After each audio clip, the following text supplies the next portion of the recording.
बोलो बोलो शंकर भगवान की। भैया हो हमार ट्विटर तमाम भोजपुरी समाज के पर छू के प्रणाम करतनी।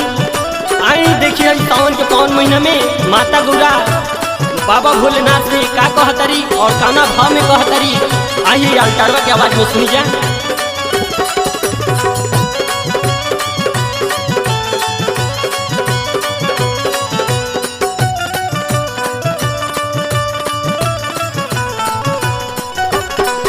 आई सबन महापर से दी माझी पानी,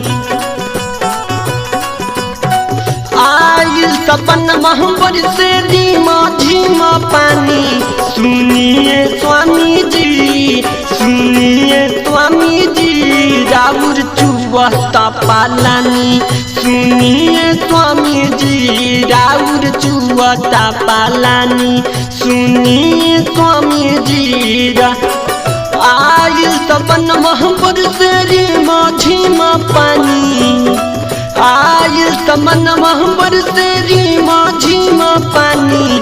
सुनिए स्वामी जी, सुनिए स्वामी जी, राउर चुवता पालानी।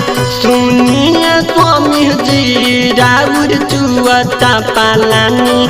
सुनिए स्वामी जी, राउर चुवता पालानी। सुनिए स्वामी जी, जबया बेला पानी राउर बेला छानी, जबया बेला पानी रुआ सुनी, जबया बेला पानी राउर बेला छानी, जबया बेला पानी रुआ सुनी।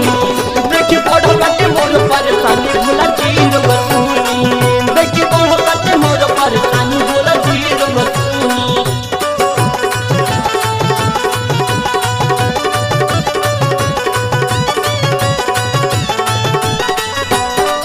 अपन तगाजा पी के रहिले मगन में, रही रही बरसेला पानी जी सामन में, पानी जी सामन में, पानी जी सामन में। अपन तगाजा पी के रहिले मगन में, रही रही बरसेला पानी जी सामन में। कबले सही बोली दुख परेशानी, कबले जी सही बोली दुख परेशानी। सुनिए स्वामी जी, सुनिए स्वामी जी, राउर चुवता पालानी। सुनिए स्वामी जी, राउर चुवता पालानी। सुनिए स्वामी जी, राउर चुवता पालानी। सुनिए स्वामी जी, हम रह नहीं बोला नहीं हट जाई, हम रह नहीं बोला नहीं हट जाई, हम रह नहीं बोला नहीं हट जाई, अपन रखी गणेश हम नहीं हट जाई। हम रह नहीं बोला नहीं हट जाई, हम रह नहीं बोला नहीं हट जाई।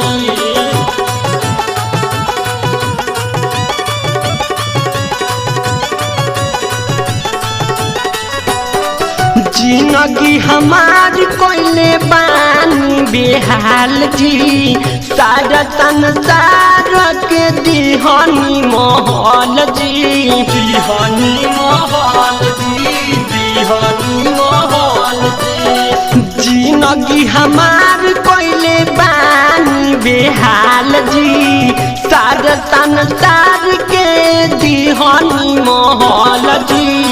सब कोई करे लगी रौवे से पानी, सब कोई करेला रौवे से पानी। सुनिए स्वामी जी, सुनिए स्वामी जी, राउर चुवता पालानी। सुनिए स्वामी जी, राउर चुवता पालानी। सुनिए स्वामी जी, राउर चुवता पालानी। सुनिए स्वामी जी। भैया हो हमारे तमाम भोजपुरी समाज के हाथ जोड़ के प्रणाम करता हूँ। शक्ति रिकॉर्डिंग स्टूडियो के माध्यम से हमार बोलबम सॉन्ग जौन हमार बड़ भैया विनोद बाबा जी रिकॉर्ड कैले बनी। देखिए प्यार आशीर्वाद अपन बनैले रखी। छोट बालक जय हो।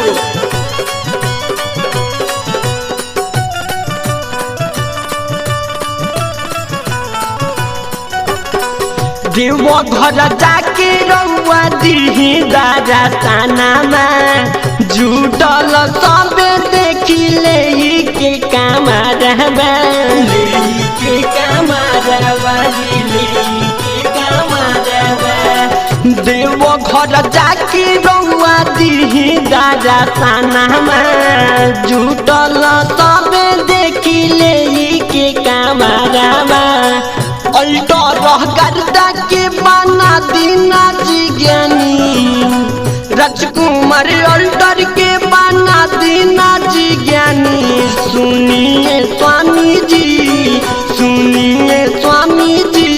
राउर चुअता पालानी सुनिए स्वामी जी राउर चुअता पालानी सुनिए स्वामी जी राउर चुअता पालानी सुनिए स्वामी जी राउर चुअता पालानी सुनिए स्वामी जी शक्ति रिकॉर्डिंग स्टूडियो मोतिहारी।